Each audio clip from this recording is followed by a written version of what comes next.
Alhamdulillah, Alhamdulillah nahmaduhu wa nasta'inuhu wa nastaghfiruhu wa natubu ilaih wa na'udzu billahi min shururi anfusina wa min sayyiati a'malina. Man yahdihillahu fala mudilla lahu wa man yudlil fala hadiya lahu.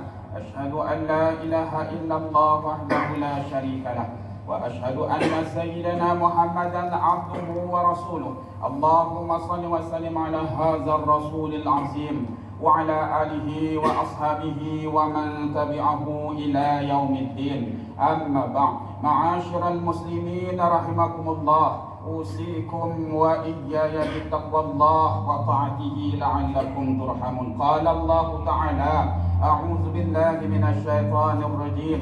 Ya ayyuhalladzina amanu taqullaha haqqa tuqatih wa la tamutunna illa wa antum muslimun. Shadaqallahul azim. Jemaah yang dirahmati Allah, bertakwalah kita kehadrat Allah Subhanahu wa taala dengan sebenar-benar takwa, yaitu dengan meningkatkan keimanan kepadanya. Sesungguhnya orang yang paling mulia di sisi Allah Subhanahu wa taala itu ialah orang yang paling bertakwa. Mudah-mudahan kita menjadi insan yang senantiasa mengingati Allah Subhanahu wa taala, beroleh kejayaan dan keselamatan di dunia dan juga di akhirat. Jemaah yang dirahmati Allah, amalan berhutang kini menjadi keperluan dalam sebahagian kehidupan manusia. Antaranya untuk membiayai pembelian rumah kediaman, keenderaan, tanah, modal menjadikan perniagaan dan pelbagai keperluan-keperluan lain. Dari sudut syarak, Islam mengharuskan untuk berhutang kerana ia merupakan salah satu bentuk muamalat dalam Islam. Namun hendaklah bagi tujuan yang memberikan manfaat dan hendaklah dengan syarat ia dijalankan berdasarkan syariat. Namun dalam masa yang sama, Islam sebagai agama yang sempurna juga mengajarkan umatnya bagaimana cara mengurus pendapatan dan perbelanjaan dengan betul, iaitu dengan bersederhana. Karena itu, jika kita menghayati dan mengikuti ajaran agama kita dalam soal berbelanja dan cara mengurus perpendapatan, maka sudah pasti kita tidak akan terjebak dan terbelenggu dengan beban hutang yang banyak. Allah Subhanahu wa taala berfirman dalam surah Al-Furqan ayat 67, A'udzu billahi minasyaitonir rajim.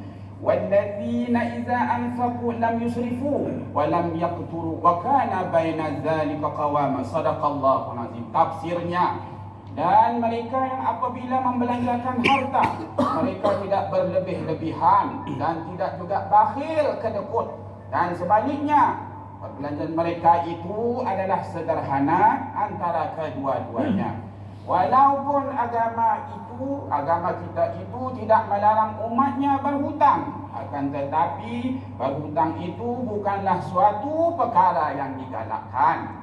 Kerana itu agama Islam menasihatkan umatnya agar menghindari diri daripada amalan suka berhutang. Oleh yang demikian, sekiranya kita terpaksa juga berhutang, maka kita hendaklah berniat dan berazam untuk membayar hutang tersebut. Bukan sewenang-wenangnya berhutang, akan tetapi apabila tiba masanya untuk membayarnya pula, kita selalu bertangguh-tangguh dan ada kalanya langsung tidak mahu membayarnya, sehingga menyebabkan perkelahian dan permusuhan.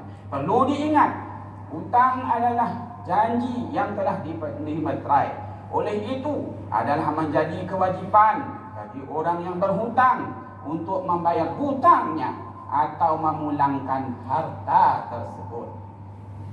Dan haram hukumnya sekiranya ingkar untuk melunaskannya. Akan tetapi tidak dinafikan, terdapat juga segelintir orang yang berhutang dan tidak dapat membayar hutangnya disebabkan sumber keuangan yang kurang mencukupi. Walau bagaimanapun, mereka hendaklah senantiasa berusaha dan berikhtiar bersungguh-sungguh untuk menjelaskan semua hutangnya yang ada. Ini kerana Allah Subhanahu wa taala akan memberi kemudahan dan pertolongan kepada orang-orang yang ingin melunaskan atau melangsaikan hutangnya. Daripada Abu Hurairah radhiyallahu anhu, Rasulullah sallallahu alaihi wasallam bersabda, "Man akhadha amwalan nasi yuridu da'ada'aha addallahu anhu, wa man akhadha yuridu itlafaha atslafahullah." Maksudnya, siapa yang mengambil harta manusia yang berhutang disertai maksud akan membayarnya, maka Allah akan membayarkannya untuknya. Sebaliknya, siapa yang mengambilnya dengan maksud merusakkannya, yakni merugikannya, maka Allah akan merusakkan orang tersebut. Hadis riwayat Imam Bukhari. Selain itu, orang yang berhutang juga wajib memaklumkan kepada ahli warisnya agar hutangnya dibayar sekiranya beliau meninggal dunia dan belum sempat melunaskannya hutangnya. Ini kerana dosa hutang tidak akan diampunkan Allah Subhanahu wa taala selagi tidak dijelaskan. Jemaah yang dirahmati Allah, terdapat beberapa sebab ataupun punca kenapa seseorang itu dilimpahi tanggungan hutang sehingga akhirnya dia sendiri tidak mampu membayarnya dan keberatan untuk melunaskannya, walaupun sebenarnya dia mempunyai kemampuan. Antaranya, pertama, kurangnya iman, kurang pengetahuan agama dan kurang ketaatan untuk mengikut syariat. Kedua, terlalu terikut-ikutnya dengan tren semasa. Ketiga, terlalu banyak berhutang walaupun untuk perkara-perkara yang tidak penting dan tidak diperlukan. Keempat, berhutang bagi tujuan bermewah-mewah dan suka-suka menunjukkan kemewahan. Kelima, suka melingah-lingahkan membayar hutang sedangkan dia sudah mampu melunaskannya. Keenam, hutang yang bertindih-tindih sedangkan hutang-hutang yang sebelumnya belum lagi dijelas dilunaskannya. Ketujuh, berhutang dalam kadar yang dia sendiri tidak yakin akan mampu melunaskannya kembali. Kelapan, berhutang untuk perkara-perkara haram dan dicegah. Kesembilan, kurang bijak dalam mengatur perbelanjaan serta kurang bijak menilai yang mana lebih utama. Rasulullah sallallahu alaihi wasallam dalam hadis baginda ada mengajarkan doa supaya dilindungi daripada hutang. Dalam sebuah hadis yang diriwayatkan oleh Imam Bukhari daripada Anas bin Malik radhiyallahu anhu berkata, Nabi sallallahu alaihi wasallam senantiasa berdoa, Allahumma inni a'udzubika minal hammi wal hazan wal ajzi wal kasal wal jubni wal bukhl wa tala'id dain wa ghalabatil rijal.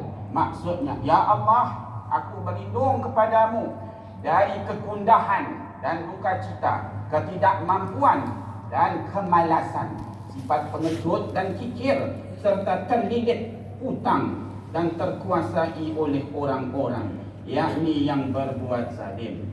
Jemaah yang dirahmati Allah, terdapat adab-adab yang boleh kita ikuti supaya dipermudahkan untuk melunaskan hutang dan tidak terhimpit dengan tanggungan hutang. Antaranya, pertama, hanya berhutang sekiranya benar-benar terpaksa bagi keperluan yang penting dan tidak dielakkan dan tidak dapat dielakkan. Kedua, mengelakkan menambah hutang sebelum terlunas hutang-hutang yang terdahulu. Ketiga, sekiranya telah tiba tempoh pembayaran yang disepakati tetapi kita belum mampu untuk melangsaikan hutang tersebut, maka hendaklah berbincang dengan elok untuk meminta penangguhan. Keempat, memberi maklumat kepada pemiutang dari semasa ke semasa dan memberi maklum balas dan tidak mengelak apabila dihubungi, tidak melarikan diri, dan senantiasa berlaku baik kepada pemiutang. Janganlah disebabkan belum mampu untuk membayar hutangnya, si pemiutang dilayan bagaikan musuh atau orang asing. Kelima, merancang perbelanjaan dengan teliti dan mengutamakan keperluan-keperluan utama dan meninggalkan keinginan-keinginan yang tidak penting. Keenam, menanamkan sifat qanaah. Sebagai orang Islam, biarlah kita hidup dengan sifat qanaah, iaitu hidup berpada dan bersederhana dalam memenuhi keperluan hidup seharian. Akhirnya, sayugianya sebagai peringatan kepada kita semua agar tidak terjebak dengan hutang piutang yang banyak, maka kita hendaklah mengukur baju di badan sendiri. Janganlah kita mudah terpengaruh dengan budaya hidup yang serba mewah. Kerana kita hidup di dunia yang fana ini, biarlah berpada-pada dan bersederhana. Oleh yang demikian, janganlah kita terlalu menurut kata hati dan hawa nafsu. Kerana berhutang itu memanglah mudah dan senang, akan tetapi membayarnya pula adalah amat berat dan sangat susah. A'udzu billahi minasyaitonir rajim. Wa in kuntum ala safari wa lam tajidu katiban farihanun maqbutah fa in amina ba'dukum ba'da falyu'addi alladhi tumina amanatahu wal yattaqillaha rabbah wa la taktumu ash-shahadah wa man yaktumha fa innahu athimun qalbuhu wallahu bima ta'maluna alim. Sadaqallahul azim. Surah Al-Baqarah ayat 283 tafsirnya. Dan jika kamu sedang musafir, yakni lalu kamu berhutang atau memberi hutang yang bertempoh, sedang kamu tidak mendapati pencatat, maka hendaklah diadakan barang jaminan antara untuk dipegang oleh orang yang memberi hutang.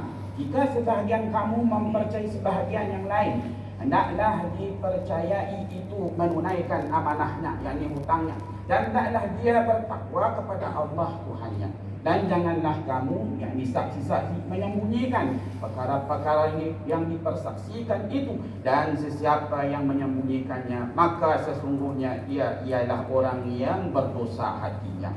Dan Allah Maha mengetahui apa yang kamu kerjakan. Barakallahu lana fil Qur'anil azim wa nafa'na bil ayati waz zikril hakim wa taqabbala minna tilawatahu innahu huwas samiul alim wa astaghfirullahal azim li wa lakum wa lisa'iril muslimin wal muslimat wal mu'minin wal mu'minat fastaghfiruh fa ya fawzal mustaghfirin wa ya najattat ta'imin.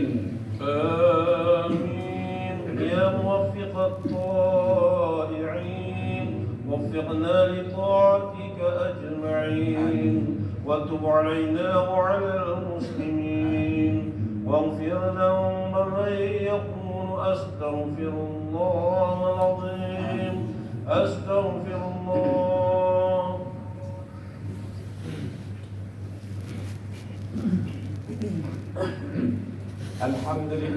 الحمد لله حمدا كثيرا كما أمر وأشهد أن لا إله إلا الله وحده لا شريك له إقرارا بربوبيته وإرغاما لمن جحد به وكفر وأشهد أن سيدنا محمدا سيد البشر صلى الله وسلم على سيدنا محمد وآله وأصحابه ما اتصلت عين بنظر وأذن بخبر. عباد الله اتقوا الله فيما أمر وانتهوا عما نهاكم عنه والزجر. قال الله تعالى إن الله وملائكته يصلون على النبي يا أيها الذين آمنوا صلوا عليه وسلموا تسليما. اللهم صل وسلم على سيدنا ومولانا محمد وعلى آل سيدنا ومولانا محمد وارض اللهم عن الخلفاء الراشدين والصحابة والقرابة والتابعين والتابعين والتابعين بإحسان إلى يوم الدين. اللهم اغفر للمسلمين والمسلمات والمؤمنين والمؤمنات الأحياء منهم والأموات.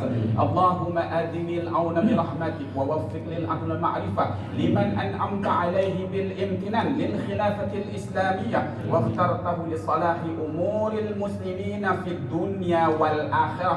عبدك الواسط بالله kebuah bumi yang maha mulia berduka Sri Bida Sultan Haji Hasanul Mulkiyah Mu'izzuddin wa Daulah ibni almarhum Sultan Haji Omar Ali Saifuddin Sa'adul Khairi Waddin Sultan dan yang diperkuat negara Brunei Darussalam. Allahu umrah wa khalada mulkah. Allahumma insya'na min zaraihi wa rijal umamihi sabila wa minhaja warzuqhum tawfiq li kulli khair waj'alhum sirajan wa haja. Allahumma farrij ummal muslimin waj'al hadzal balada aminan mutma'innan rakhiyya wa sa'ir biladil muslimin. Allahumma ayyidil islam wal muslimin واخذل أعداء الدين وانصرنا على القوم الكافرين واهدنا الصراط المستقيم.